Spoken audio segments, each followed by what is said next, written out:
recordamos lo que nos pasa, nos puede suceder la misma cosa.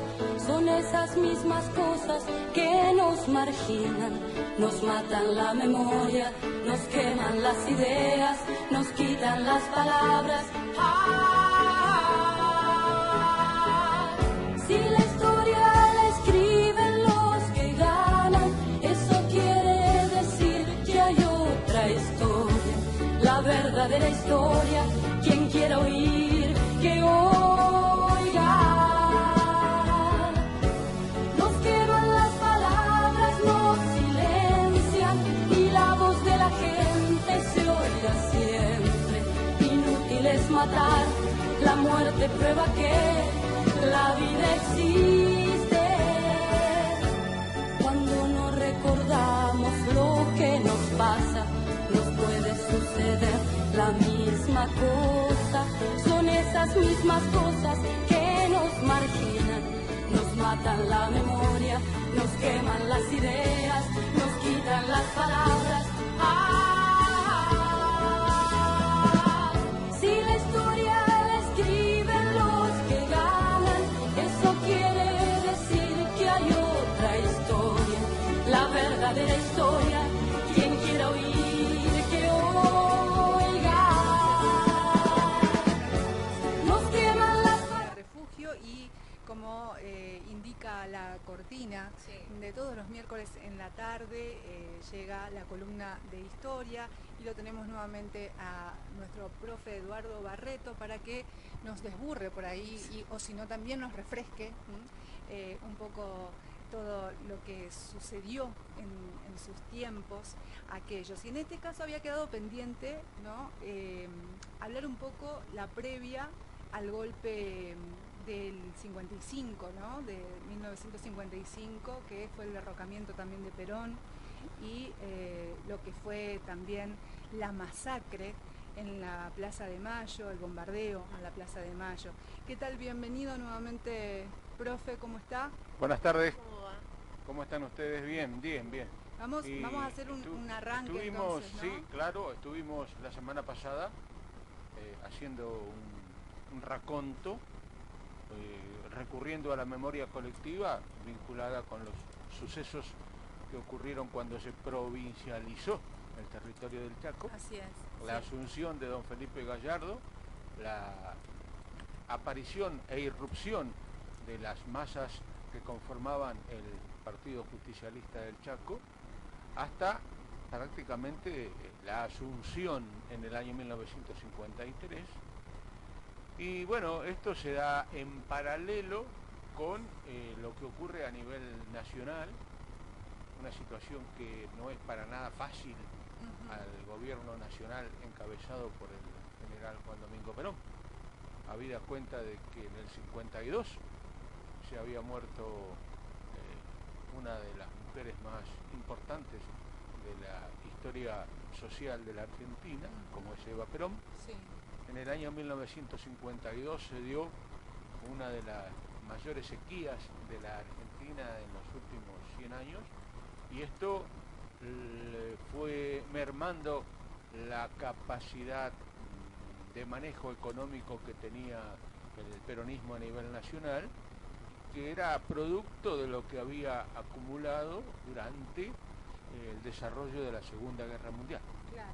Entonces, a mediados de 1953 comienzan otros sectores a sumarse a esa oposición al peronismo, entre los cuales podemos nombrar a la Iglesia, que tuvo un factor preponderante como opositora al peronismo a partir del segundo gobierno de Perón en el año 52, y los sectores militares que de ninguna manera toleraban la política social y económica que estaba llevando adelante este hombre que venía junto con ellos, ¿no? En el año 43, junto con el GOU, el Grupo de Oficiales Unidos, que había dado el golpe militar de 1943, pero que ahora tenía en su capital político a las masas obreras, a las que había beneficiado con la política social. Primero desde el Ministerio de Trabajo y luego como presidente de la Nación. Lo que estaba generando todo un caldo de cultivo. Bueno, tenemos algunas imágenes que nos ilustra todo lo que está comentando también y que va a proseguir, digamos, en este relato el profe, que tienen que ver justamente con el bombardeo a la Plaza de Mayo en ese tiempo.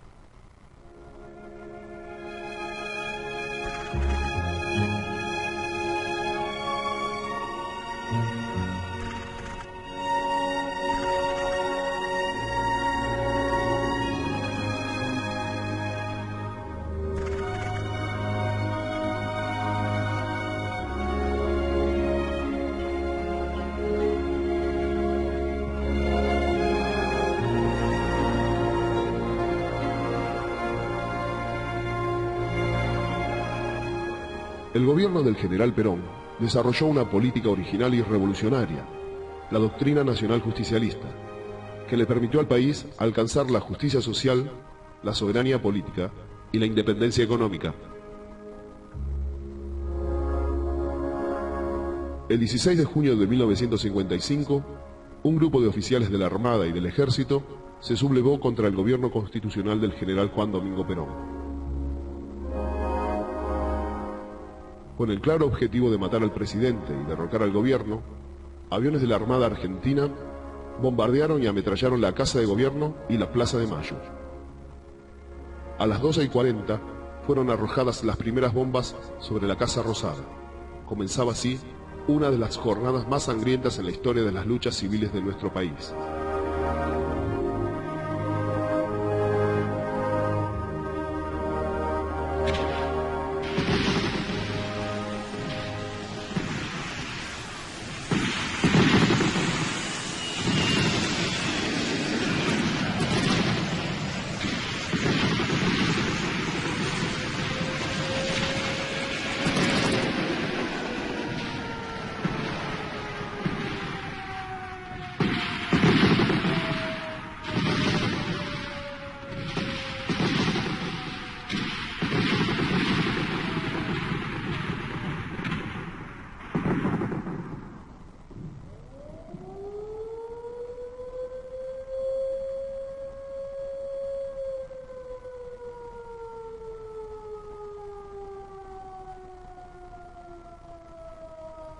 Bien, ahí estábamos viendo y también escuchando un poco el relato del locutor que mencionaba lo que fuera, digamos, en ese momento la previa, ¿no?, a lo que sucedió en la Plaza de Mayo, la masacre, el bombardeo a la Plaza de Mayo, donde murieron cientos de personas, ¿no es cierto? Esto era un complot que apuntaba directamente a matar a Perón, que se había corrido desde la Casa Rosada hasta el Ministerio, hasta el Policlínico Militar. Justo ayer hablábamos de lo que pasó con Allende, ¿no? También, claro. Sí. Cuando veía las imágenes del bombardeo a la Casa Rosada, recordaba el palacio, el bombardeo al Palacio de la Moneda, el 11 de septiembre del año 1973, Justamente, donde va a morir el presidente Salvador Allende. Son casos similares y acá tuvieron como autores intelectuales a los mismos que desde el país del norte habían apoyado a la Unión Democrática en las elecciones de 1945. En ese bombardeo, donde se tiraron alrededor de 10 toneladas de dinamita o de bombas con TNT, murieron 350, 360 personas. Y lo más trágico que una de ellas cayó sobre un colectivo que transportaba escolares. Murieron absolutamente todos.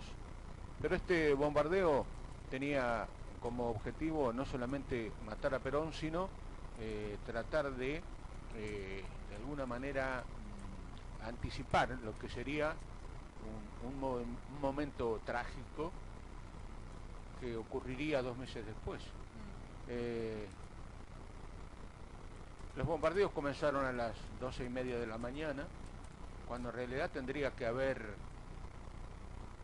ocurrido a partir de las 8 de la mañana, pero debido a nubes bajas impedían el desplazamiento de los aviones de la Fuerza Aérea, que en ese momento iban a hacer un desfile militar aéreo. Ese era el motivo, pero detrás de todo esto estaba el plan siniestro de matar al presidente de la nación.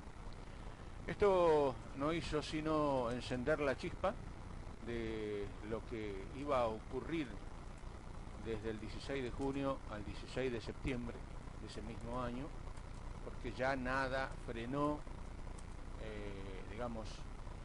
la ansiedad, la ira de los sectores populares que veían peligrar la caída del general Perón y con ello la pérdida de todas las conquistas laborales que habían obtenido desde el año 1946 en adelante. Es por eso que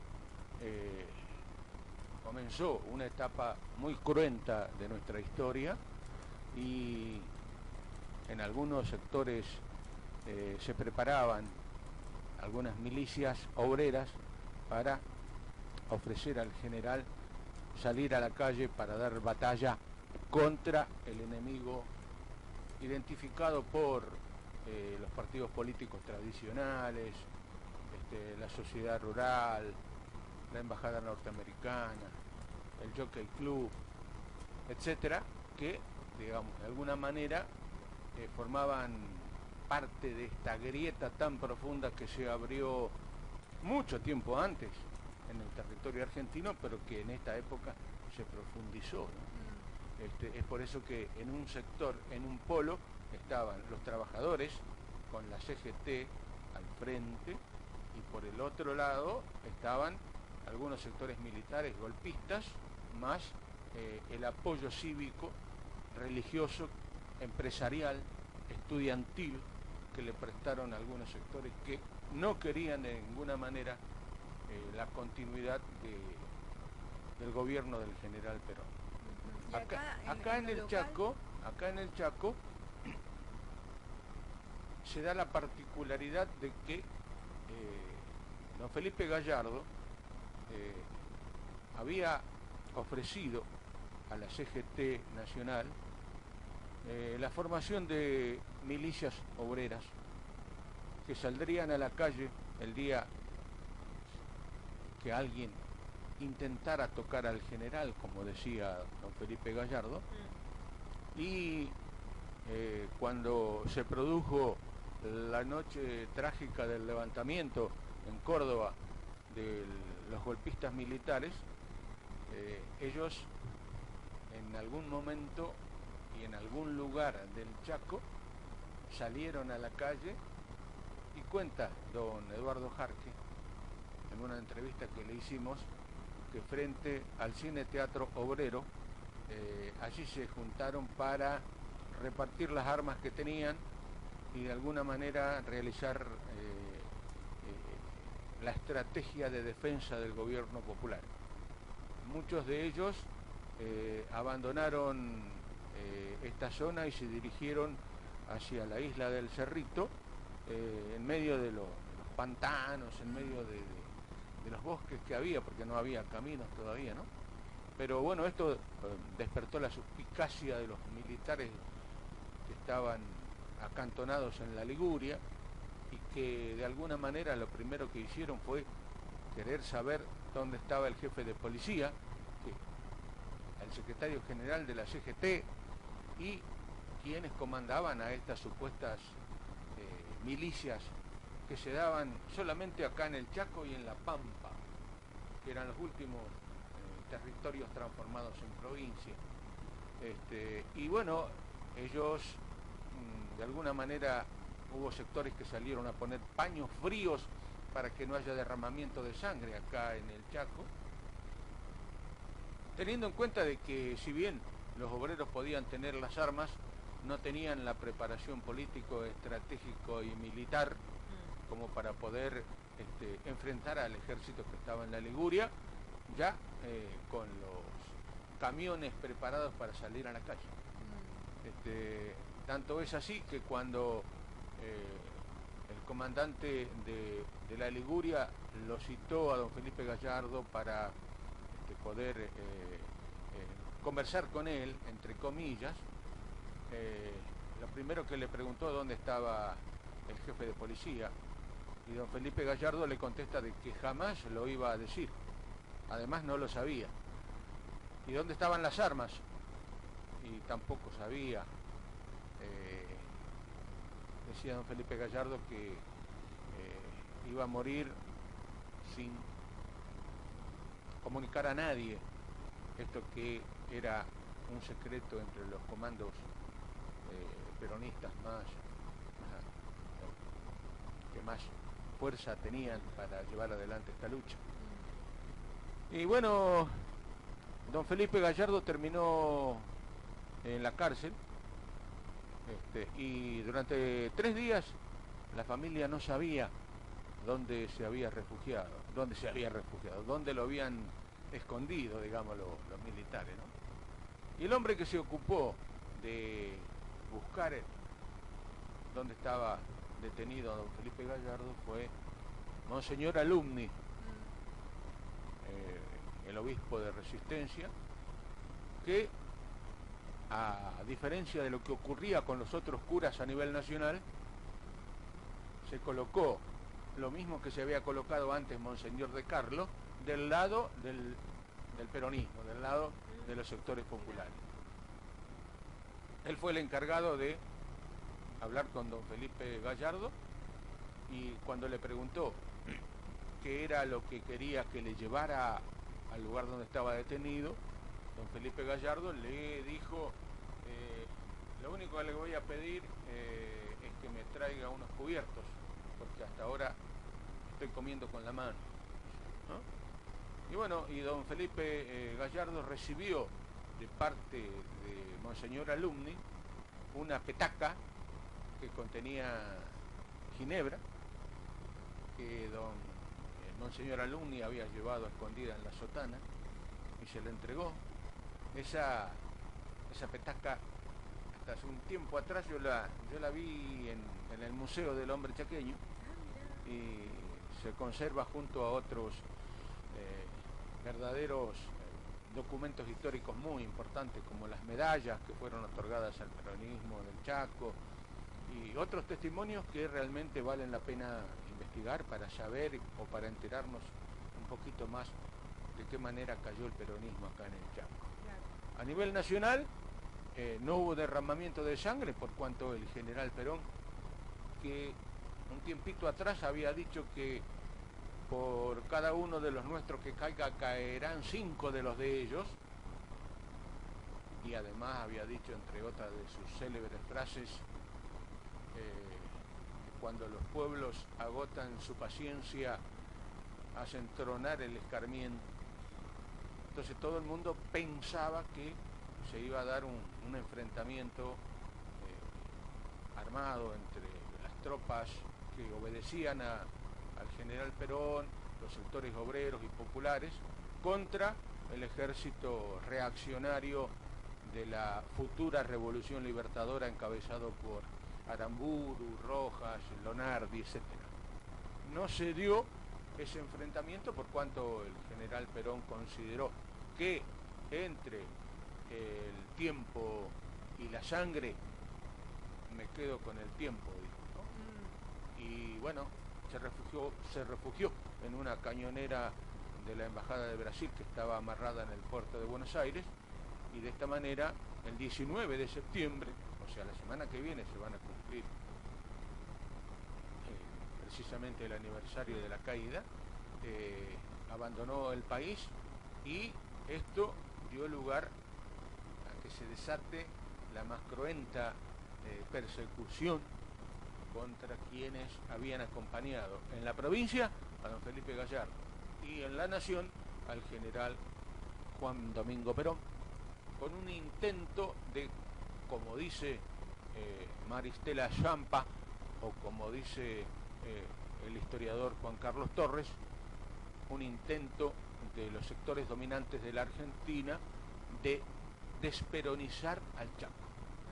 Y acá, en la investigación que nosotros hemos hecho, hemos contabilizado alrededor de 200 medidas tomadas para erradicar el fenómeno maldito del peronismo, tal como lo decían las clases dominantes de la Argentina. Bueno, Me imagino que también habrá pasado eso por la escuela, ¿no? Por ejemplo, la educación sobre todo, porque por ahí es donde más se mete el mensaje y el metamensaje también. Y le voy a dar un dato que muy pocos conocen, porque un hombre que en el Chaco y en la ciudad de Resistencia tiene, digamos, un gran marco de respeto de parte de la ciudadanía, que fue nombrado como interventor al frente del Ministerio de Educación y Justicia, como se le llamaba, era don Guido Miranda. Guido Miranda fue el hombre que se encargó, como vos decías recién, de llevar adelante la política educativa en la provincia y de alguna manera ir desterrando lo que se podía leer, lo que no se podía leer, la anulación de los centros de estudiantes, toda la represión que vino aparejada con esta etapa de freno y de persecución, detención, tortura, despidos de todos aquellos que habían militado a la hora de la creación de la provincia Presidente Perón. Qué paradoja, ¿no? La de siempre, ¿no? Que nos encontramos en una calle que tenga el nombre de algún represor o alguien que es totalmente antipopular o antiderecho. Y en este caso tener el nombre de un complejo de cultura que es característico y destacado, digamos, aquí en todo el Chaco, ¿no? Y que tenga esta historia, ¿no? Además, fueron arrastrados en la vía pública, arrastrados con sogas, los bustos de Perón y de Eva Perón.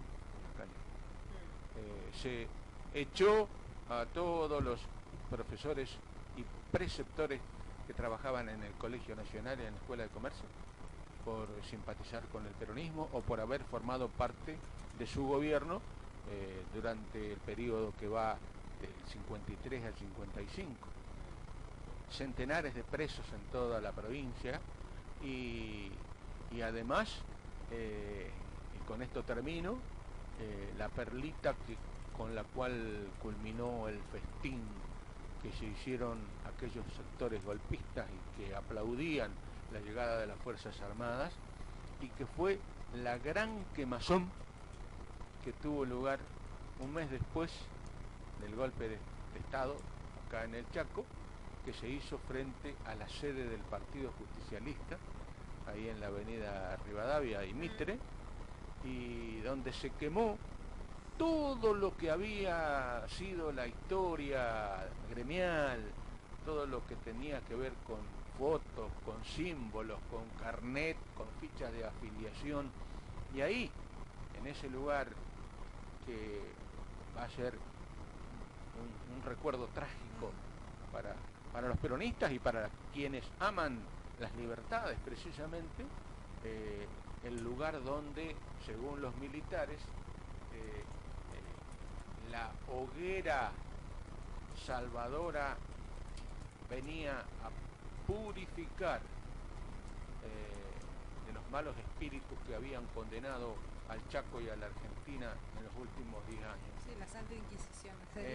Esa hoguera ardió por algún tiempo, y como después también se va a repetir en otros ciclos históricos de la Argentina, quemando libros, va a ser un hecho lamentable, pero que por lo tanto no tenemos que dejar de repetirlo para que nunca más vuelva a ocurrir esto. Profe, en esta época es cuando se creó o se empezó a engendrar, digamos, este movimiento de los resistentes. teoría, ¿no? Claro. Entonces Los a partir de ahora viene resistentes la peronistas. etapa final Claro. que vamos a desarrollar en Ujú. nuestras próximas Claro. 2 charlas, que es la resistencia peronista, Mm, que tuvo formas políticas de alguna manera en distintos frentes, ya sea en la Cámara de Diputados, en el Poder Ejecutivo, en el Poder Judicial, en los centros de estudiantes, y posteriormente en la década del 60 con la aparición de los grupos armados, montoneros, Claro. FARC, Fuerzas Armadas Revolucionarias, FAP, Fuerzas Armadas Peronistas, y también en las ligas agrarias que defendían los intereses de los sectores más vulnerables del campo chaqueño, ¿no? Yo recuerdo Es decir, mi- termino con esto, Sí. fueron momentos muy fuertes en el sentido de que hubo muertos, torturados, detenidos, desaparecidos. Teolindo Felipe Vittel, en el mes de octubre, o sea, un mes después del golpe de Estado, se encontraba tomando un café frente a la Plaza 25 de Mayo, cerca del Mástil Mayor, un café muy conocido, y alguien se le acercó para decirle que el jefe de la guarnición de la Liguria quería dialogar con él. Entonces el vicegobernador o ex vicegobernador se dirige hacia la Liguria a conversar, entre comillas, con el jefe de la guarnición, y ahí fue detenido y permaneció 2 años y medio adentro por defender los ideales que después lo van a llevar a ser uno de los más importantes hombres de la política del Chaco. Claro. Sí, no, quería decir último ya para terminar, que lo que recuerdo mi padre contándome que en esos tiempos mi abuelo, por ejemplo, ¿no?, ferroviario, tenían prohibido todos, Sí, ¿no? claro. Que ni siquiera en el silbido la marcha peronista, ¿no? Y entonces esa era una manera de resistir, porque por ahí cuando caminaban en la calle, ¿no?, se saludaban de esa manera, ¿no?, silbando despacito la marcha peronista, y con eso es como un código que tenían. Yo tengo otra anécdota. Cuando cayó Perón, en mi pueblo ferroviario de San Cristóbal, provincia de Santa Fe, los trabajadores sentían una gran impotencia, un pueblo ferroviario netamente peronista, y no sabían de qué manera expresar el odio, la bronca, la impotencia, ¿no? Y salieron al portón de la casa, porque en aquel momento había tejido Claro. adelante de la casa, Sí. salieron al portón, y desde ahí cada uno de ellos, y eran 2.500 obreros, ¿no? Así que en cada casa prácticamente había alguien que pertenecía a estas huestes del peronismo, cada uno de ellos, como forma de expresar el grito del proletariado en aquel momento, gritaba ¡Viva Perón! Y eso se dilataba en la noche como un lamento prolongado, ¿no? Me hacía acordar cuando canta un gallo y el otro le contesta, Claro. y se va multiplicando. Eso no me lo olvido nunca. Y yo tenía 5 años, 6. Y Los ecos de la resistencia. Muchísimas gracias, profe, y lo esperamos entonces, si se La puede, semana ya que para... en la semana que viene empezamos a hablar de la resistencia peronista hasta la llegada de don Anselmo Zoilo Duca y el gobierno desarrollista que comienza a implementar la política liberal en la provincia de Chaco. Gracias. Muchas gracias.